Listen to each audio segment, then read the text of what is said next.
निज लोक कहीं बिरंची गे देवन यही सिखाई। बानर तनु धरि धरि मही हरिपद सेवहु जाई। देवताओं को यही सिखा कर कि बानरों का शरीर धर धर कर तुम लोग पृथ्वी पर जाकर भगवान के चरणों की सेवा करो। ब्रह्मा जी अपने लोक को चले। गए देव सब निज निज धामा भूमि सहित मन को विश्रामा। जो कछु आय सुब्रह्मा दीना हर से देव विलंबन कीना। सब देवता अपने अपने लोक को गए। पृथ्वी सहित सबके मन को शांति मिली। ब्रह्मा जी ने जो कुछ आज्ञा दी उससे देवता बहुत प्रसन्न हुए और उन्होंने वैसा करने में देर नहीं की। बनचर देह धरि चिति माही अतुलित बल प्रताप तिन पाही। गिरि तरुनक आयुध सब वीरा हरि मार्ग चितवहि मति धीरा। हरि मार्ग चितवहि मति धीरा। पृथ्वी पर उन्होंने वानर देह धारण की। उनमें अपार बल और प्रताप था। सभी सूरवीर थे। पर्वत वृक्ष और नख ही उनके शस्त्र थे। वे धीर बुद्धि वाले वानर रूप देवता भगवान के आने की राह देखने लगे। गिरि कानन जाता भरी पूरी रहे निज निज अनेक रचिरूरी। यह सब रुचिर चरित मय भाखा अब सो सुनऊं जो बीच ही राखा। वे बानर पर्वतों और जंगलों में जहाँ तहाँ अपनी अपनी सुंदर सेना बनाकर भरपूर छा गए। यह सब सुंदर चरित्र मैंने कहा। वह अब चरित्र सुनो। अब वह चरित्र सुनो जिसे बीच में ही छोड़ दिया था। अवधपुरी रघुकुल मनि राउ वेद विदित ते दशरथ नाऊ। धर्म धुरंधर गुण निधि ज्ञानी हृदय भगति मति सारंग पानी। अवधपुरी में रघुकुल शिरोमणि दशरथ नाम के राजा हुए। हम वेदों में विख्यात है। वे धर्म धुरंधर गुणों के भंडार और ज्ञानी थे। उनके हृदय में सारंग धनुष धारण करने वाले भगवान की भक्ति थी और उनकी बुद्धि भी उन्हीं में लगी रहती थी। कौशल्यादि नारी प्रिय सब आचरण पुनीत। पति अनुकूल प्रेम दृढ़ हरिपद कमल विनीत। उनकी कौशल्या आदि प्रिय रानियां सभी पवित्र आचरण वाली थी। वे बड़ी विनीत और पति के अनुकूल चलने वाली थी और श्री हरि के चरण कमलों में उनका दृढ़ प्रेम था। एक बार भूपति मन माही भय गलानी मोरे सुत नाही। गुरु गृह गयो तुरत मही पाला चरण लागी करी विनय विशाला। एक बार राजा के मन में बड़ी ग्लानि हुई कि मेरे पुत्र नहीं है। राजा तुरंत ही गुरु के घर गए और चरणों में प्रणाम कर बहुत विनय की। निज दुख सुख सब गुरहि सुनायो कहि वशिष्ठ बहु विधि समुझायो। धरहु धीर होई है सुत चारी त्रिभुवन विदित भगत भयहारी। राजा ने अपना सारा दुख सुख गुरु को सुनाया। गुरु वशिष्ठ जी ने उन्हें बहुत प्रकार से समझाया और कहा, धीरज धरो, तुम्हारे 4 पुत्र होंगे जो तीनों लोकों में प्रसिद्ध और भक्तों के भय को हरने वाले होंगे।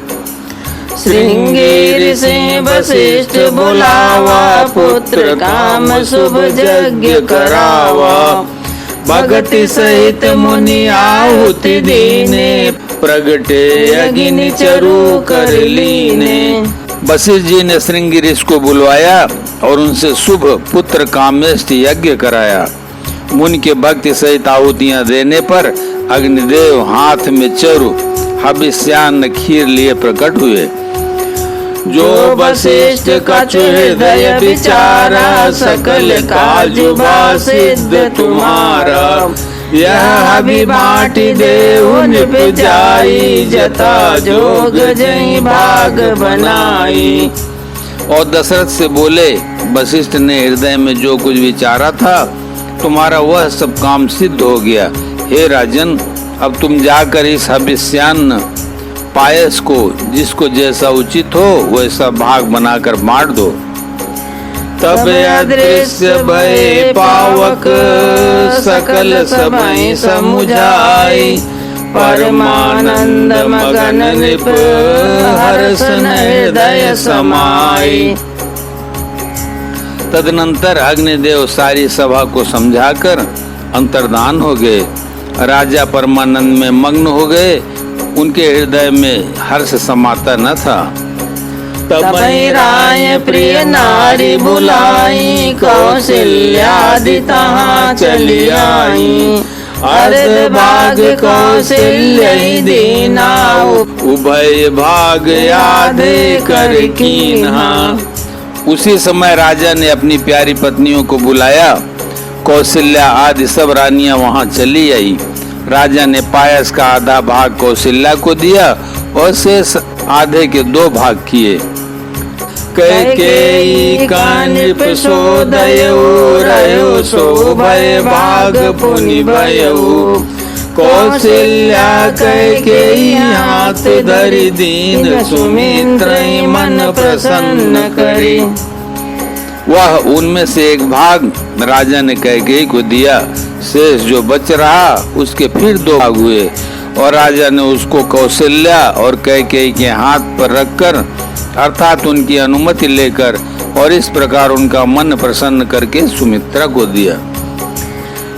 विधि गर्भ सहित सब नारी, भई हृदय हर्षित सुख भारी।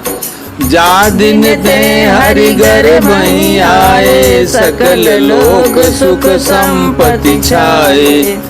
इस प्रकार सब स्त्रियां गर्भवती हुई, वे हृदय में बहुत हुई, उन्हें बड़ा सुख मिला। जिस दिन से श्री हरि लीला से ही गर्भ में आए, सब लोकों में सुख और संपत्ति छा गई। मंदिर मां सब राजई रानी, शोभाशील तेज की खानी। सुख जुत कछुक काल चली गयऊ, जय प्रभु प्रकट सो अवसर भयऊ। शोभाशील और तेज की खान बनी हुई सब रानियां महल में सुशोभित हुई। इस प्रकार कुछ समय सुख पूर्वक बीता और वह अवसर आ गया जिसमें प्रभु को प्रकट होना था। जोग लगन ग्रह भारती, सकल भये अनुकूल। चर अरु अचर हर्ष जुत, राम जन्म सुख मूल। योग, लग्न, ग्रह, वार और तिथि सभी अनुकूल हो गए। जड़ और चेतन सब हर्ष से भर गए, क्योंकि श्री राम का जन्म सुख का मूल है। नवमी तिथि मधुमास पुनीता, शुक्ल पक्ष अभिजित हरि प्रीता। मध्य दिवस अति शीतन घामा, पावन काल लोक विश्रामा। पवित्र चैत्र का महीना था। नवमी तिथि थी, शुक्ल पक्ष और भगवान का प्रिय अभिजीत मुहूर्त था। दोपहर का समय था, न बहुत सर्दी थी न धूप गर्मी थी। वह पवित्र समय सब लोगों को शांति देने वाला था। शीतल मंद सुर विबह भाऊ, हर्षित सुर संतन मन चाऊ। बन कुसुमित गिरिगन मनियारा, श्रवई सकल सरितामृत धारा। शीतल मंद और सुगंधित पवन बह रहा था। देवता हर्षित थे और संतों के मन में बड़ा चाव था। वन फूले हुए थे, पर्वतों के समूह मड़ियों से जगमगा रहे थे और सारी नदियां अमृत की धारा बहा रही थी।